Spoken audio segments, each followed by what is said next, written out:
Welcome back, everyone. We're diving deep today into uh, how God's grace can be a source of strength, especially for those who feel, the sting of rejection. We're Mhm. going to be looking at this inspirational piece. It's called "Can God's Grace Transform the Rejected?" And, I think a lot of times when we think about rejection, we tend to focus on the pain, right? Yeah. But this deep dive, it's not about ignoring that pain. Right. Instead, we're going to try to unpack how this whole concept of God's grace, Mm. and it draws from like really powerful biblical examples, personal reflection, how it might actually offer a pathway to, healing and even empowerment. Yeah, it's such a universal experience, you know? I mean, Right. who Yes. hasn't felt rejected at some Yes. point? Oh, absolutely. But what's interesting to me is how the source connects those experiences, those rejections, especially societal rejection, with this sense of like diminished self-worth.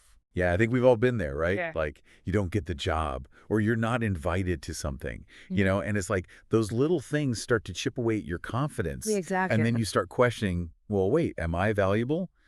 Do I belong here? That sort of thing. Yeah, and that's where I think this idea of God's grace really steps in, you know, and offers a powerful shift in perspective. So instead of us kind of getting stuck in that cycle of feeling inadequate, we can look to God's grace for like a different viewpoint. Exactly, exactly.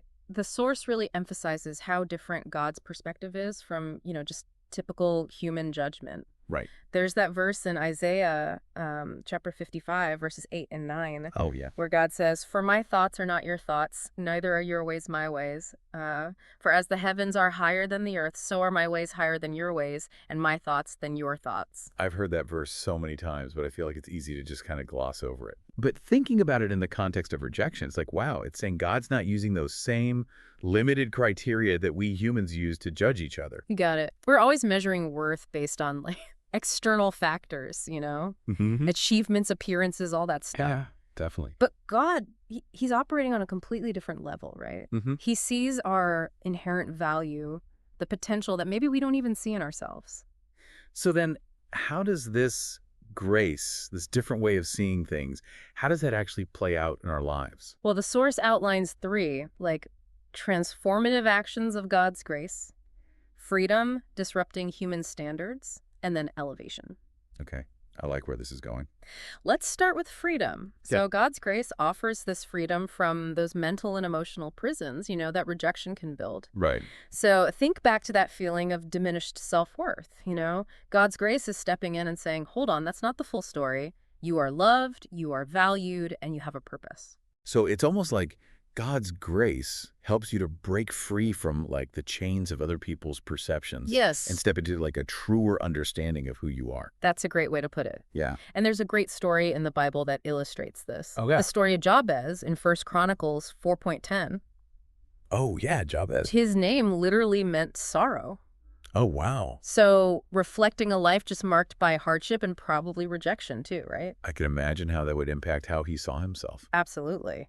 But Jabez wasn't content to be defined by that, by his circumstances or other people's limitations. He dared to ask God for more, Wow. for blessing and for an expansion of his territory. Mm. And the amazing thing is, God granted it. Wow. That's a bold move for someone who's basically been labeled sorrow from birth. It is. And that's what's so inspiring, It, Yeah. it shows that even when we've kind of internalized those messages of rejection, God's grace, it empowers us to break free, to push past those boundaries that other people or even we set for ourselves. Hmm. And that idea of like breaking free, it really ties into that second transformative action, right? Yes. Disrupting human standards. Exactly. God's grace challenges the way we typically measure worth. Okay. Think about the story of the four lepers. In 2 Kings 7.3 to 9, Hmm. The lepers. these men were total social outcasts, considered unclean, Right. rejected by society. Yet, in this crazy turn of events, God chooses them for a mission, a crucial mission. Wait, these lepers, they were given a mission. They were the ones that God uses to save Israel from the Syrian army. That's incredible. So it's like It completely flips the script on who we think is valuable, right? It does, and it highlights this profound truth. God sees potential where we just see flaws. He's Yeah. not limited by our tiny little definitions of worthiness. It's a powerful reminder that, like, sometimes the people who are the most overlooked, most rejected, are actually the ones that God chooses to, do these incredible things. Exactly. It reminds us to be careful about making those judgments, based on just appearances or social norms. Right. Because we never know the incredible potential that God might be working with. Okay, so we've got freedom from, like, those mental and emotional limitations of rejection. We've got disrupting those, like, limited human standards. Right. Where does that third action, elevation, fit in? That's where things get really interesting. This idea of elevation suggests that God's grace can lead to, like, unexpected growth and achievement, Oh, okay. even or maybe especially in areas where we've been rejected. So it's like, it's not just about healing, it's actually propelling you forward in a way that you couldn't have imagined. You got it. Think about the Apostle Paul. He became such a central figure in early Christianity. Right, huge. But it wasn't easy, as he describes in 1 Corinthians 15:3-11. At first, he didn't have the standing, the privileges, of the other apostles. Right. He was burdened by his past. He had persecuted Christians before his conversion. Yeah, I mean, talk about a dramatic transformation. Right. And that's the point. God's grace, it doesn't just offer acceptance. It has this power to take someone who's been rejected, someone who's carrying a lot of baggage, and elevate them to a position of influence and impact. So the people who rejected you, they might end up seeing you succeed beyond their wildest dreams. Exactly. It speaks to that transformative power. Okay, so to recap, we've got freedom from those limitations, disrupting those human standards, and then ultimately elevation to, like, achieve even more than those who doubted you. Yeah, and what's fascinating is how those three, they build on each other, right? They're interconnected, each one leading to the next. It's like a progression almost. Freedom paves the way for disrupting those standards, Yeah. which then sets the stage for elevation. I'm starting to see how this concept offers, like, a real pathway, to healing and empowerment. Instead of letting rejection define you, you can tap into God's grace as a source of strength. Exactly. And even, like, possibility. Yeah, it's a whole different way of looking at things. It really is. And that's the beauty of it. It's not about denying the pain, but finding a new perspective, a new source of identity and worth. Yeah, it really is a different way of looking at things, and I think that's what makes this concept so powerful. It challenges us to, like, reevaluate how we view others, especially those who are facing rejection themselves. You're right. It's so easy to, like, get caught up in our own judgments, Yeah. our own limited understanding of what worth and value even means. Absolutely. But when you start to grasp the radicalness of God's grace, it makes you question those assumptions. For sure. It makes you ask, like, am I holding others to standards that God himself doesn't impose? Right. Yeah. Am I judging based on outward appearances, past mistakes, things that, like, don't align with my own limited understanding? It makes me think about how, Jesus interacted with people. Yeah. He was constantly reaching out to those who were, considered unacceptable by society. Yeah, you're right. Think about the woman at Zacchaeus, the tax collector, the lepers he healed. Jesus just demonstrated a totally different way of seeing people. Right. One that transcended human judgment and, like, embraced the potential for transformation. So it's not just about, like, personal healing then, right? Yeah. It has implications for how we, like, build community, how we relate to others. It's a call to action, Yeah. It's about creating a more inclusive, grace-filled world, a world where people feel seen, valued, loved for who they are, not for what they've done or haven't done. That's a beautiful vision. Yeah. I have to admit, it can feel a little daunting, to put that into practice. Yeah. Like, how do we actually start seeing ourselves and others through that lens, of God's grace, especially when we've been conditioned to think in very different ways? That's a great question. And the source offers some practical suggestions. Oh, okay. It starts with immersing ourselves in the stories, those truths that we've been talking about. Isaiah 55:8-9, 1 Chronicles 4.year, 2 Kings 7.39, 1 Corinthians 15.3-11. So it's about letting those examples, those stories, kind of sink in, retraining ourselves to see the world differently. Exactly. Reminding ourselves of God's perspective, his power to transform and elevate, and then letting that shape how we see ourselves and others. Right. And it goes beyond just reading, The source talks about incorporating, like, daily affirmations. Oh, so, like, speaking truths over ourselves, replacing those like, negative beliefs with God's truth. Precisely. Things like, I am chosen, I am loved, I am equipped by God's grace. Yeah. It might feel a little weird at first, Yeah, I can imagine. but over time, they can start to chip away at those old ways of thinking and create space for a new perspective. It's like rewiring those neural pathways, Yeah, the ones that keep us trapped in those patterns of negativity. exactly. And it makes me think about another point that the source brings up, the importance of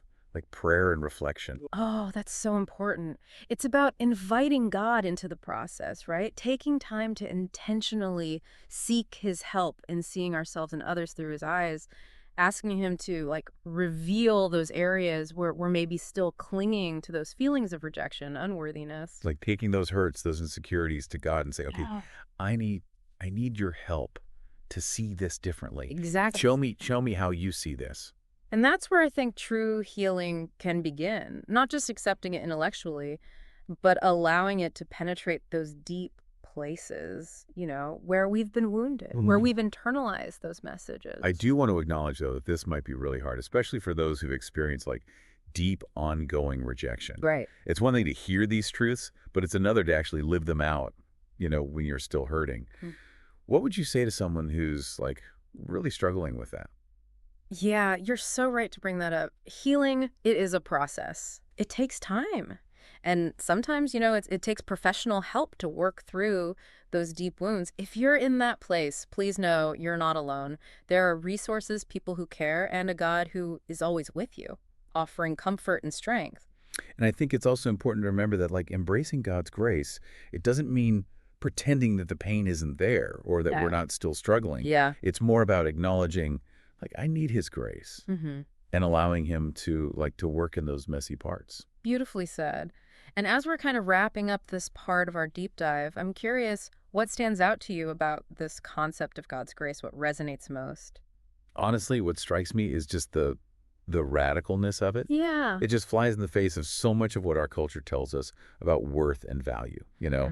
We're constantly told we need to achieve, to perform, to fit in, Yeah, to be right. accepted and loved. We live in a world obsessed with image and status. But this concept of God's grace, it's like this beacon of hope. In the midst of all that noise, it's saying no matter what you've been through, no matter what labels have been placed on you, God sees you, he loves you, and he has a plan. It's such a profound reclaiming of our identity, as beloved children of God. Yeah, and that's what makes it so empowering, right? Absolutely. It's a message of hope, of possibility, of breaking free from those limitations. So we've explored the transformative actions, freedom, disruption of those human standards, and elevation. Right. We've talked about practical ways to start seeing ourselves through that lens.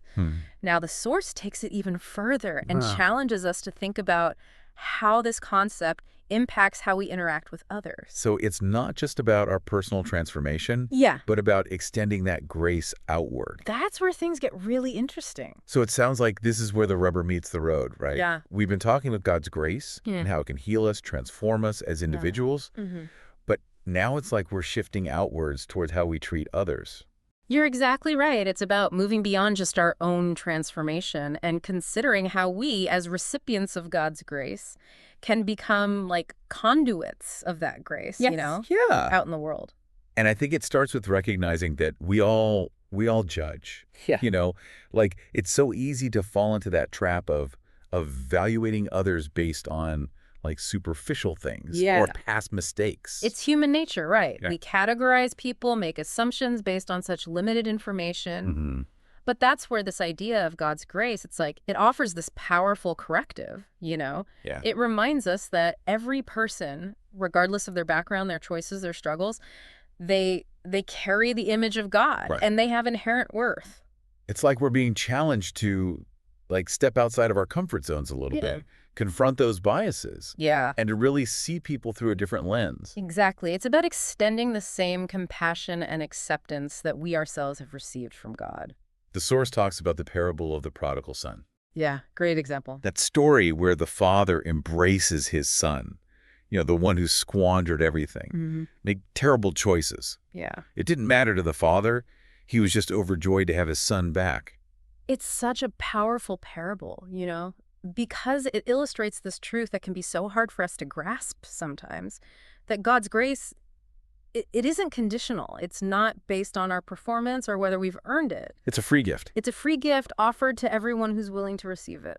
And when we get that, really internalize it, Yeah, it can radically change how we relate to others. for sure. It makes me think that embracing God's grace, it's not just a personal journey, it's a communal one, right? I think so. If we really understand this unconditional love, then it naturally flows outward. It has to, right? Yeah? It's like we become like these agents of that grace, extending that same compassion and understanding to others that we've received ourselves. So then what does that look like practically? How do we create spaces where people feel seen, valued, loved for who they are, not just for what they've done? It starts with examining our own hearts. Mm. What are the biases, the judgments that we're carrying? Where do we need to extend more grace, more understanding? And it might be tough, but I think it's essential to just be honest with ourselves about those areas. Yeah, we can't offer genuine grace to others if we're not willing to do that work ourselves, right? Totally. To acknowledge those places where we need to grow. Absolutely. And then, it's about taking action. Mhm. It might be reaching out to someone who's been marginalized, speaking up when you see injustice, Right. or even just offering a listening ear, a kind word. It seems like those small acts of kindness, those choices to extend grace, they can have a ripple effect, I believe that. create a more compassionate and loving world. And what's so beautiful is that it doesn't require us to have all the answers or even to be perfect ourselves. Right. It's more about approaching others with humility, a willingness to listen, to learn, and with that heart open to extending grace. It's about meeting people where they are, recognizing that inherent worth, and offering them a glimpse of that unconditional love that we've experienced. That's beautiful. So we've explored this transformative power of God's grace, both personally and how we interact with others. We've looked at those biblical examples, Jabez, Paul, the prodigal son, and we've considered those practical steps we can take to cultivate that grace-filled perspective. And I think woven through all of this is this incredible sense of hope, Yeah. the hope that comes from knowing that no matter what we've been through, no matter how we've been treated, God's grace is always there Always available. to heal, to restore, to empower us to live more fully and love more freely. As we wrap up, I want to leave you with a question to consider. Okay. We've been talking about viewing our own experiences through the lens of God's grace, but how might that same lens impact how you see others? What a powerful question. It invites us to really examine those knee-jerk judgments we all make, Yeah. What would it look like to approach every interaction with that posture of grace, that willingness to see the best in others, even when they've hurt us or disappointed us? It's a challenge for sure, but I think it's one worth taking on. I agree. Thank you so much for joining us on this deep dive. We hope you found it insightful and encouraging. Until next time, keep seeking, keep growing, and keep extending that grace to others.